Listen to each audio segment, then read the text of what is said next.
bahwa diduga itu sama dengan menuduh. Betul begitu? Iya, saya menanyakan kembali. Apakah rujukan dari seorang ahli, termasuk dalam hal ini Dr. Effendi Saragih, mengacu pada terminologi bahasa Indonesia? Baik, saya baca nggak bisa. Kita ini orang Indonesia, menggunakan bahasa Indonesia. Nggak mungkin bahasa Batak, saya di sini nggak ngerti dari teman-teman saya.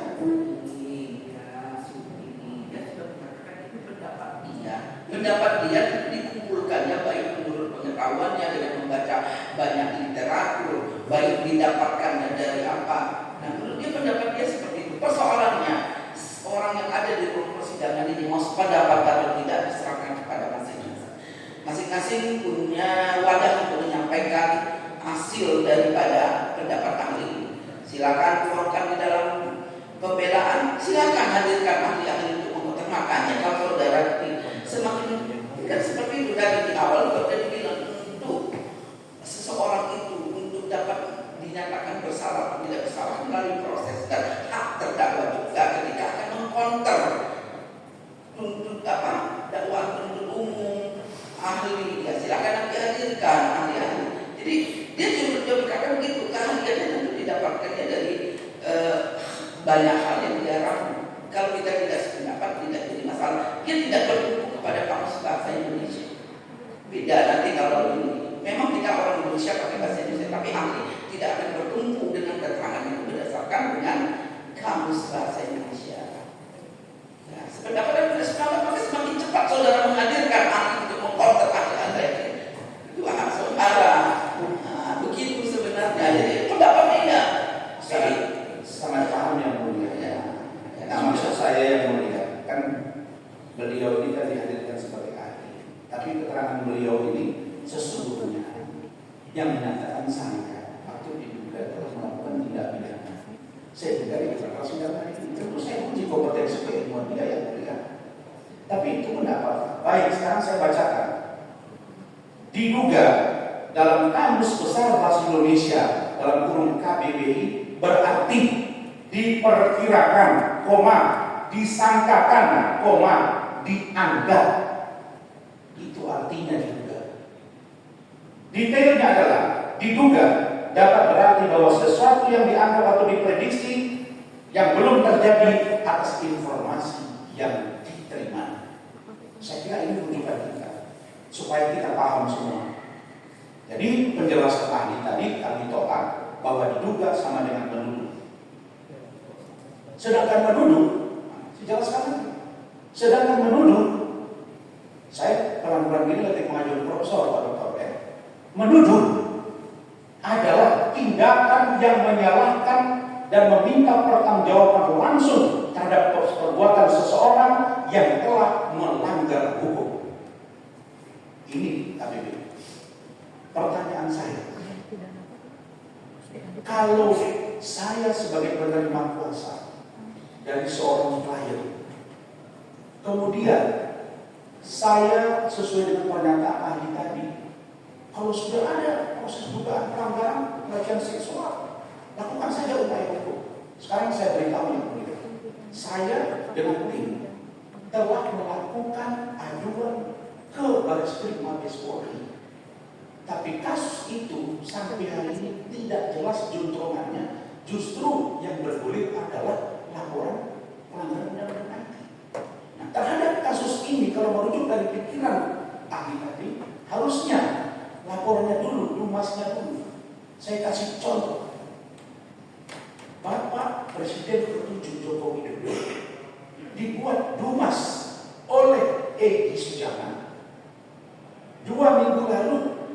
Atas dumas dimaksud Barreskrim Mabes Polri memanggil Egy Sujana tidak datang, lalu kemudian memeriksa Bapak Joko Widodo. Sedangkan di kasus laporan kami, dumas itu ada, tapi tidak berproses pada kasus ini, maka ini yang jalan. Bagaimana pendapat ahli tentang keadaan ini?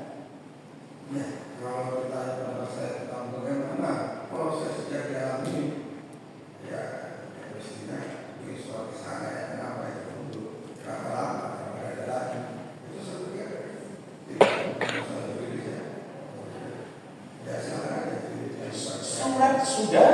datang sudah, tapi tidak ada respon.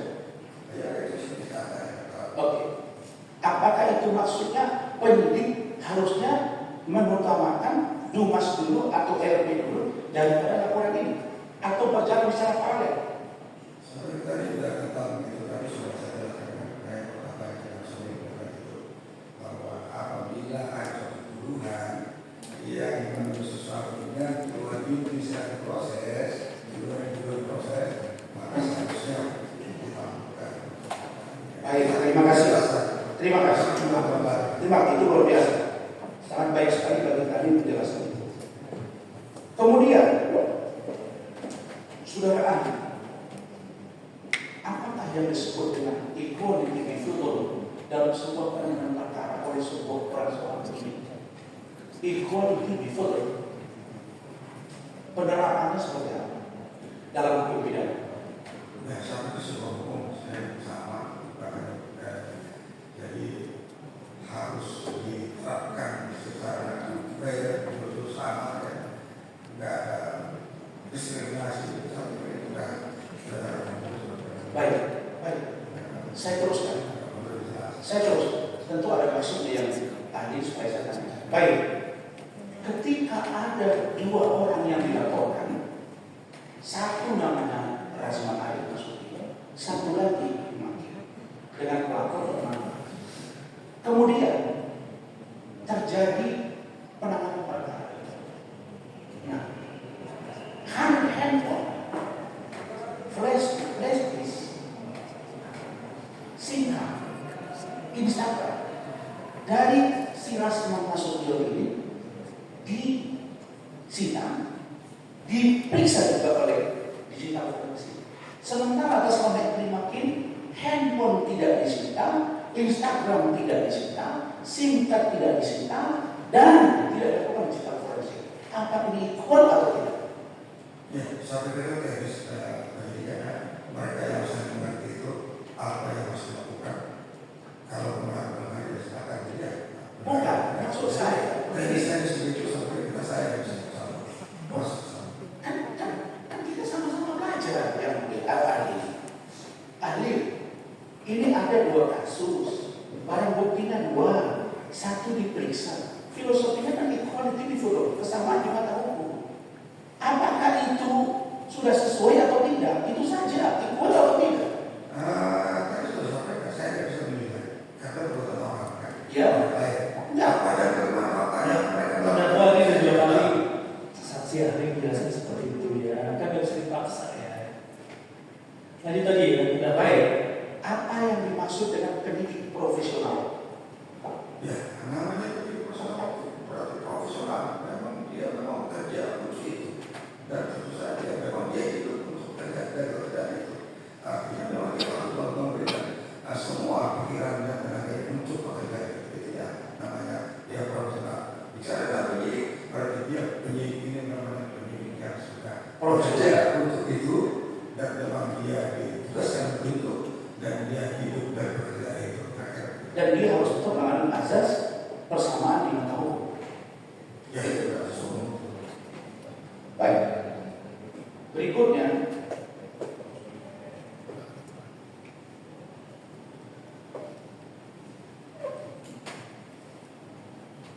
tentang pemahaman terkait dengan sebutan imunitas seorang advokat, bukan ahli apa saya tanya, pemahaman ahli pidana tentang hak imunitas yang melekat bagi seorang penuntut.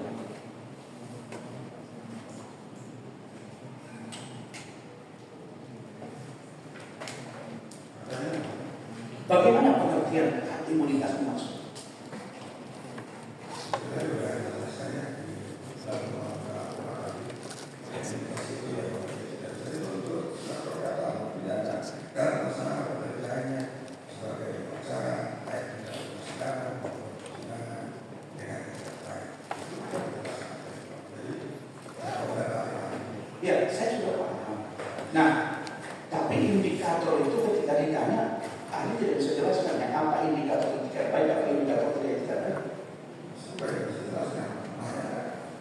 Sekarang saya tanya. Misalnya mereka menyelesaikan. Ya, coba. Dan ditanya, apa dikatakan? Ya. Bilang, indikatornya untuk orang melakukan kerja secara tidak baik, bahwa dia terus dan jujur dalam kata-katanya dan tidak merugikan orang lain dan dilakukan sesuai dengan kata-kata yang baik. Itu aturannya di situ ada, itu makanya. Jadi bukan tidak ada makanya. Oke. Yang disebut dengan merugikan orang lain itu seperti apa? Nah, menurut orang lain orang rugi, gara-gara kalau kita. Oke. Kalau ada seorang manusia memperlakukan manusia yang lain dengan perilaku yang tidak baik, ada dugaan pelecehan seksual, kita lakukan pembelaan hukum dengan yang disebut dengan non litigasi, apakah itu juga termasuk merugikan orang lain? Sementara klien kita dirugikan.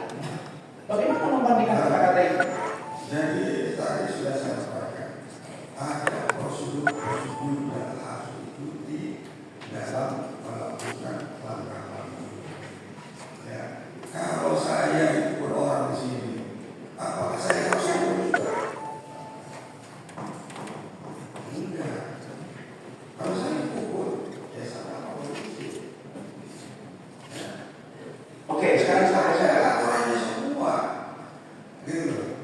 Jadi tidak asal kalau orang kena dia salah, lalu saya balas dengan cara saya sendiri, ya ambil gitu. Negara dari mana? jadi apakah salah satu respon itu bukan termasuk pembelaan hukum non litigasi? Itu bukan pembelaan dalam arti menegakkan hukum, bukan. Itu hanya menyampaikan informasi yang berkaitan namanya konferensi pers, menyampaikan aja. Tidak ada keputusan dari konferensi pers, tidak ada keputusan apa-apa ya tentang perkara. Itu hanya pengetahuan mengumumkan itu aja itu. Jadi jangan kalau dengan konferensi pers terus nanti ada pers nanti melakukan persidangan, lalu persidangan melakukan publik lebih baik Nah, semua. pertanyaannya, dari respon dimaksud muncullah laporan polisi oleh orang yang diduga yang tadinya itu melakukan perbuatan tidak baik kepada seseorang, lalu orang yang mengalami perbuatan tidak baik tersebut mengadu kepada kuasa hukumnya, dilakukan respon. Ada banyak orang yang mengalami itu, hampir tiap hari ada respon dari kuasa hukum. Apakah itu juga salah? Soal di luar itu kalau orang lain jadi sini salah atau enggak, itu kontekstual itu. Bagaimana fakta? Saya bicara saat itu. Enggak, saya bicara fakta yang sekarang. Saya bicara fakta yang sekarang, bahwa si perempuan ini mengadu kepada saya, mengatakan dia dilecehkan. Kemudian kita dalami, kita tanya juga ahli bahasa, kita lakukan respon bersama-sama. Dia tersenyum, tidak ada tekanan. Apakah itu sebuah pelanggaran? Kalau bicara ditanya apa pelanggaran, begitu ya pertanyaannya. Dengan melakukan kongres, lalu di situ itu menuduh seseorang melakukan satu tindak pidana, mengatakan dia berarti sosial, ya salah. Kalau udah tahu ada tindak pidana, laporkan ke polisi. Kan sudah saya jelaskan dari sudah buat laporan. Ya kalau udah lapor itu mulai dari sana. Dan pertanyaan saya, apakah salah kita membuat respon di samping juga ada laporan? Kalau masih hanya mempertabukan apa yang dilakukan, tidak apa-apa, tidak ada yang berkata. Tetapi kalau sudah menuduh orang lain, itu yang tidak boleh. Yang mengatakan menuduh siapa? Itu yang saya bilang yang tidak boleh. Nah, kalau dikatakan diduga, sudah saudara ahli jawab tadi bahwa itu bukan sebuah tuduhan. Bukan. Kan ahli juga mengatakan tadi bahwa apa yang kita sampaikan itu bukan tuduhan, itu adalah sah dilakukan oleh seorang polisi. Saya mau bertanya saja. Saya mau bertanya saja. Apakah permintaan seorang klien yang menurut kita patut dan pantas dalam tafsir hukum yang kita tahu dengan tim, kita lakukan respon untuk melakukan pembelaan non litigasi, bukan di persidangan seperti yang terjadi saat ini. Apakah itu pelanggaran atau tidak? Itu saja. Sebentar, tadi sebenarnya ahli sudah menjawabkan di awal bahwa kata dugaan itu juga harus sudah melalui satu rangkaian, ya. Seperti tadi pertanyaan biasa, kalau dugaan kelainan sosial apakah sudah ada dari dokter yang berwenang, itu tadi sudah dijelaskan. Kemudian tidak boleh menyebut nama orang, itu sih dia.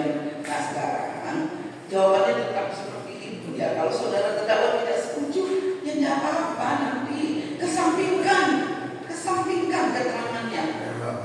Betul ya mulia, setuju sekali. Nah, jadi saya hanya ingin katakan beberapa poin saya setuju dengan pendapat ahli, tapi di poin tentang indikator bahwa penanganan itu, bahwa ini salah, itu salah,